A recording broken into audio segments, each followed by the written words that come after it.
pamoja na ninyi wote ambao tunasimamia, ifike wakati msipende sana dhuluma. Dhuluma sio nzuri, dhuluma zinatesa. Natoa rai kwa wananchi wote wa mkoa wa Dar es Salaam kutumia kipindi hiki kujielimisha kuhusu muhimu wa vipimo sahihi katika maisha yetu na katika biashara zetu kwa ujumla wake. Suala la vipimo si la mfanyabiashara peke yake, linamhusu kila mwananchi, kwa kuwa kila mmoja wetu ni mlaji wa bidhaa au huduma fulani. Tuijenge Dar es Salaam inayozingatia matumizi sahihi ya vipimo katika biashara. Tuijenge Tanzania yenye wafanyabiashara waaminifu. Tukuze watu ambao watakao wafanya biashara baadaye wakiwa waaminifu.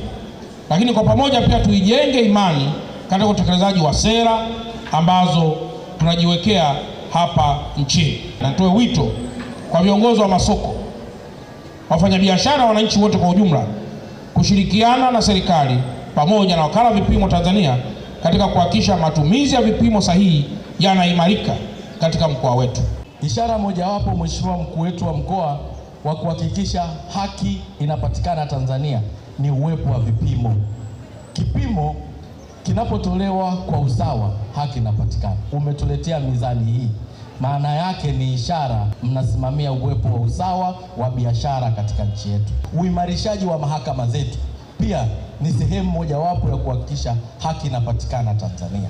Uwepo wa hii wakala wa vipimo Tanzania ambayo inashughulika masuala ya rumbesa kwa wakulima na kwa wanunuaji, hiyo pia ni kuonyesha haki Tanzania inapatikana. Tunafanya hivi ili kuhamasisha watu wawe na uelewa mzuri wa kutumia vipimo kwenye biashara yetu.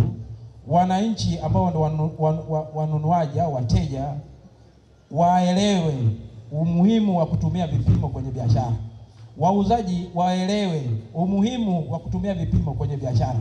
Kila kitu kiuzwe kwenye vipimo. Tunataka mteja atoe pesa ambayo inalingana na thamani ya kilo unachompa kama mfanyabiashara. Ndio maana tunataka tutokomeze vipimo batili.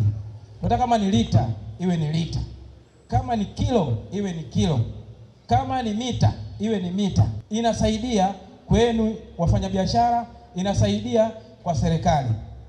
Tutakuwa na statistics vizuri na ambayo itatusaidia upande wa serikali kutengeneza sera ambayo inaendana na wakati.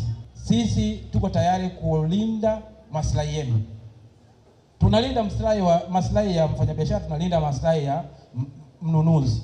Kwa hiyo sio kama tuna base sehemu moja. Sisi tuko katikati. Kazi yetu ni kutenda haki.